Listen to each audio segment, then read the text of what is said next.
સાત્વિક રેસીપીની video સિરીઝમાં આજે બનાવીશું તમિલનાડુ સ્પેશિયલ દક્ષિણ ભારતની ઉપમા રેસીપી.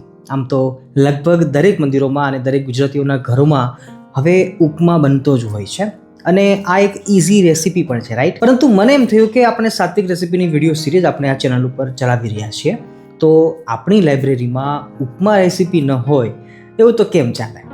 આપણી યુવા પેઢી ભવિષ્યમાં સર્ચ કરશે કે સાત્વિક ઉપમા રેસીપી વાય કલ્પવૃક્ષ સ્વામી, તો એને આ રેસીપી પણ અવશ્ય મળવી જ જોઈએ. અને એટલા માટે જ આજે easy to arrange, easy to cook and easy to digest but very tasty for morning breakfast and light breakfast for afternoon. So ચાલો ચા સાથે, દહીં સાથે કે પછી સોલ કરી સાથે પણ જમી શકાય એવી ઉપમાની આ સુંદર રેસીપી આપણે બનાવી લઈએ, અને પણ પરફેક્ટ માપ અને પરફેક્ટ રીતિ પ્રમાણે જેમ સંતો બનાવતા હોઈએ એ રીતે. કલ્પવૃક્ષ પરિવારને જય સ્વામિનારાયણ, જય શ્રી કૃષ્ણ, જય સિયારામ, હર હર મહાદેવ. પ્રિયજનો, પચવામાં ખૂબ જ સરળ એવી આ ઉપમાની રેસીપી મને ખૂબ જ પર્સનલી પ્રિય છે, અને એનું કારણ છે કે આ રેસીપીની અંદર સૂજી સિવાય બહુ ઝાઝા બધા શાકભાજી આપણે નાખી શકીએ છીએ અને વેરાયટીઝ કરી અને આ ઉપમાની રેસીપી આપણે અલગ અલગ રીતે બનાવી શકતા હોઈએ છીએ.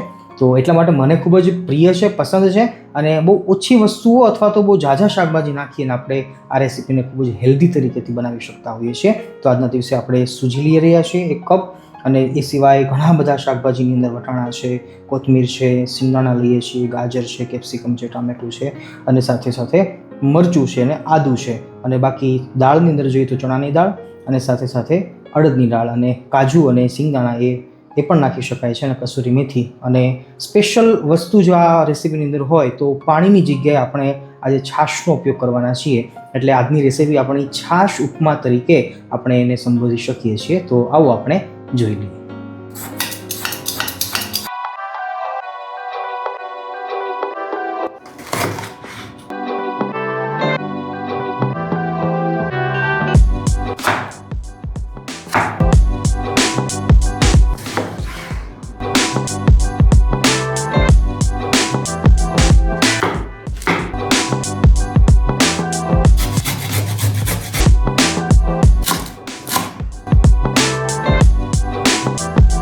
પ્રિયજનો, ઉપમા બનાવવા માટે સૌથી મહત્વનું સ્ટેપ એ છે કે આપણે સૌપ્રથમ સૂજી અને કાજુ બદામ છે એમને આપણે રોસ્ટ કરવાના છે. તો 2 ચમચી હું ઘી લઉં છું, અને ઘીની અંદર આપણે એને પહેલાં રોસ્ટ કરીએ છીએ.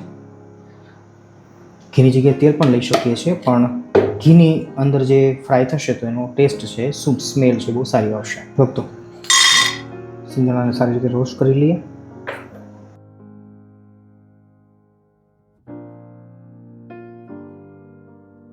વધારે 2 ચમચી ઘી નાખીએ છીએ એ જ કડાઈની અંદર. હવે આપણે સૂજીને રોસ્ટ કરવાની છે, અને એના પહેલાં આપણે નાખી દઈશું ચણાની દાળ,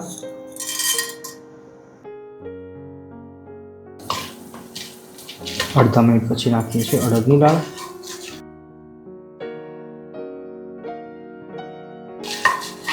સારી રીતે સીટલાઈ ગયા પછી હવે નાખીએ છીએ સૂજી. ગેસની ફ્લેમ આપણી ધીમી છે, અને ઘીમાં આપણે એને સાંતળી લઈએ છીએ. સૌથી મહત્ત્વનું અને અગત્યનું સ્ટેપ છે ને એ આ છે. સૂજી બન્યા પછી દાણો છૂટો પડવો જોઈએ, બહુ ચીકણું ના થઈ જવું જોઈએ, લોચો ન થઈ જવો જોઈએ, અને એના માટે સૌથી મહત્ત્વની વાત એ છે કે સૂજીને આપણે પહેલાં શેકી લઈએ છીએ ઘીમાં અથવા તેલમાં. બહુ ઓછું ઘી આપણે લીધું હતું, ફક્ત 1 થી 1.5 ચમચી ઘી હતું, અને હવે એક એક દાણો છે સરસ પાકી જશે અને સતળાઈ જશે. ધીમા તપે રોસ્ટ કરતા રહીએ. સતત 2 થી 3 મિનિટ સુધી આપણે એને પકાવતા રહીશું. ભક્તો, સતત 3 મિનિટ સુધી આપણે એને પકાવતા રહ્યા છીએ, અને જોઈએ છીએ તો દાણો હવે થોડો થોડો બ્રાઉન થવા લાગ્યો છે. બસ હવે આપણો ઉપમા એટલે કે સૂજી છે એ રેડી છે. હવે એને કડાઈમાંથી કાઢી લઈએ છીએ. પ્રિયજનો, તમને ખ્યાલ છે કે સૂજી શેમાંથી બને છે? સાંભળો, સૂજી એ ઘઉંમાંથી જ બને છે, અને સૂજી એ મેંદાનો જ મોટો ભાઈ છે.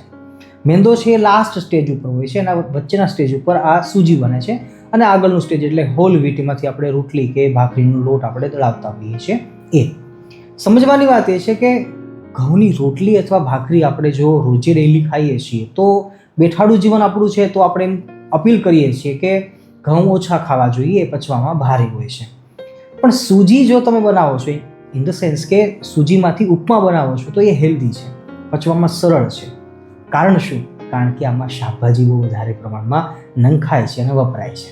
બસ એ જ કારણ છે કે સૂજીમાંથી બન્યા પછી પણ ઉપમા છે એ સૌથી હેલ્ધી પણ છે, પચવામાં એકદમ સરળ છે. એટલે ઘણી બધી હેલ્ધી વાનગીઓ હોય ને, એમાંથી સૌ શ્રેષ્ઠ વાનગીઓમાં સૂજીમાંથી બનતો આ ઉપમા છે એની આપણે ગણતરી કરી શકીએ અને વધારે શાકભાજી નાખી અને હેલ્ધી બનાવી શકીએ, સુપાચ્ય બનાવી શકીએ. સારી રીતે એની એ જ કઢાઈને સાફ કરી અને હવે આ જ કઢાઈમાં આપણે શાકભાજીને સાંતળી લઈએ. ભક્તો, હવે એની એ જ કઢાઈમાં આપણે નાખીએ છીએ તેલ. હાલ 2 થી 3 ચમચી તેલ લઈ રહ્યો છું. મેં રાઈનું તેલ લીધું છે, તમે કોઈ પણ લઈ શકો છો, અથવા આની જગ્યાએ આપણે ઘી પણ નાખી શકીએ છીએ. રાઈનું તેલ ગરમ થયું છે, જીરું ફોડી લઈએ છીએ. મારા ફેવરિટ, તમારા ફેવરિટ તલ આપણે નાખીએ છીએ.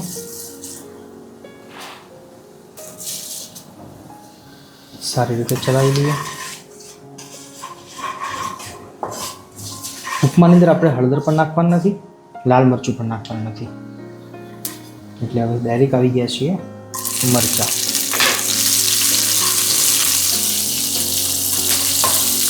મીઠો લીમડો ભૂલતા નહીં, મીઠા લીમડા સિવાય ઉપમા સારો નહીં લાગે.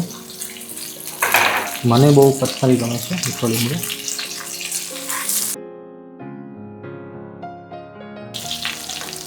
સીધું આપણે આદુ નાખી દઈએ છીએ. ધાણાના પાછળના દાંડલાનો ભાગ એ તો કેમ ભૂલાય વઘારમાં, એ પણ આપણે નાખીએ છીએ. રાઈટ. હવે ફ્રેશ વટાણા આપણે લીધા છે. ફ્રોઝન હોય તો આપણે છેલ્લે નાખીએ તો પણ ચાલે, પણ ફ્રેશ વટાણા છે તો પહેલાં નાખી દઈએ. અડધો મિનિટ એને આપીએ, પછી આપણે ગાજર નાખીશું. હવે દરેક શાકભાજીનો વારો છે, પણ સૌપ્રથમ ગાજર છે. કડક હોય છે, પાકવામાં થોડીક વાર લાગતી હોય છે. પહેલાં એને લઈ લઈએ છીએ. ગાજરના ટુકડા મેં થોડાક મોટા રાખ્યા છે, મને મોટા ટુકડા ગમે છે એટલા માટે. તમે થોડુંક વધારે ઝીણા પણ કરી શકો છો. અને મારું એવું માનવું છે કે ઉપમાની અંદર શાકભાજીના ટુકડા મોઢામાં આવે ને, થોડાક કાચા હોય ને તો પણ એ સારા લાગે છે. એટલે હું પૂરેપૂરા શાકભાજીને પકાવતો નથી. તો આ એક ટિપ્સ છે, એક ટ્રીક છે, તમે પણ અવશ્ય લાગુ કરજો. દોસ્તો, ગાજર સારી રીતે સતળાઈ ગયા છે અને હવે આપણે નાખીએ છીએ ટામેટાં. કેપ્સિકમને સૌથી છેલ્લે નાખવાના છે.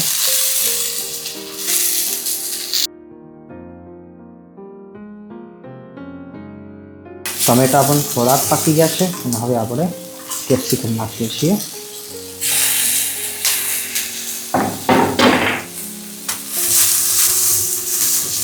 બસ કેપ્સિકમ નાખ્યા પછી અડધો મિનિટ થશે એટલે આપણે આપણો જે સૂજી છે, રવો છે શેકેલો, એ નાખી દઈએ છીએ. ગેસની ફ્લેમ આપણે ધીમી રાખીએ છીએ. સારી રીતે ચલાવતા રહીએ.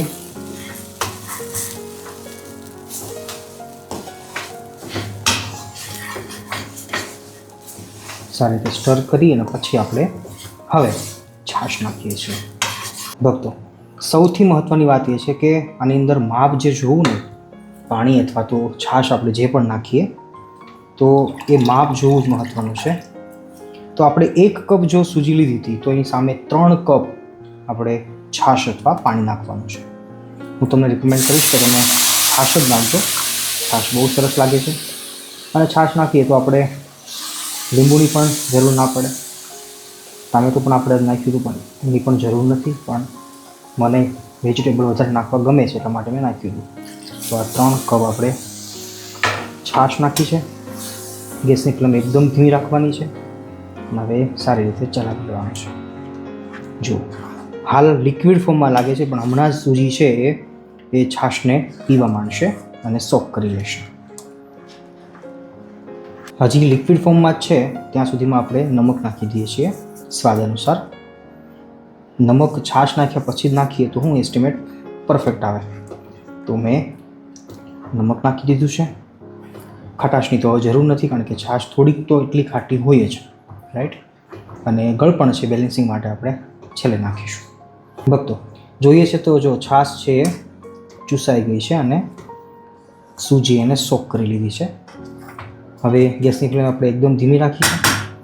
આ સ્ટેજ ઉપર આપણે બેલેન્સિંગ માટે સાકર અથવા ખાંડ અથવા ગોળ તો જો કે ઉકળતા વાર લાગે, પણ સાકર અથવા ખાંડ આપણે નાખી શકીએ. નહીં પણ રુચિ અનુસાર ન નાખ્યું તો ચાલે છે. બાકી મહત્ત્વની વાત એ સમજવાની કે સૂજીને આપણે ઘીમાં શેકેલી, અને જેના કારણે અહીંયા લમ્પ્સ પડતા નથી, જો ગાંઠો પડી નથી. એટલે એ બહુ નાનકડું સ્ટેપ હતું, પણ બહુ મહત્ત્વનું સ્ટેપ હતું કે સૂજીને આપણે ઘીમાં અથવા તેલમાં રોસ્ટ કરી લઈએ તો સૂજી છે એ પછી આગળ જતાં ગાંઠો ન પડે. તો અહીંયા આપણને હેલ્પરૂપ થાય છે. બહુ નાનકડી આવી વાતો હોય છે, પણ એ બહુ મહત્ત્વની હોય છે. એનું અનુસંધાન રાખીએ તો કોઈ પણ રેસીપી એ ખરેખર સારી અને સ્વાદિષ્ટ બનતી હોય છે. ભક્તો સતત 4 મિનિટ સુધી આપણે પકાવતા રહ્યા છીએ. નીચે બસ બેસી ન જાય એનું અનુસંધાન રાખતા રાખતા ધીમે ધીમે ચલાવતા હાલ કન્સિસ્ટન્સી પર આપણે પહોંચી ગયા છીએ. આટલું ઘાટું થાય એટલે આપણે ગેસની ફ્લેમ ઓફ કરી દઈએ છીએ અને હવે એને રેસ્ટ કરવા માટે આપીએ 5 મિનિટ સુધી. સૌથી અગત્યનું સ્ટેપ આ છે કે ઉપમાને પરફેક્ટ પાકવા માટે અને જામી દેવા માટે 5 મિનિટનો રેસ્ટ આપવો પડે છે જ્યારે ગેસની ફ્લેમ આપણે ઓફ કરી દઈએ છીએ ત્યારે. તો 5 મિનિટ રહેવા દઈએ અને પછી આપણે જોઈએ છીએ. કાજુ અને સિંગદાણા, અને હવે ઉપરથી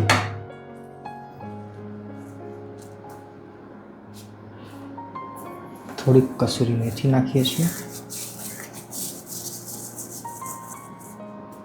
5 મિનિટ પછી જોઈએ છીએ તો ઉપમા બનીને તૈયાર છે. એકદમ છૂટો છૂટો અને એકદમ સ્વાદિષ્ટ. ઠાકોરજીને ભોગ લગાવી લઈએ.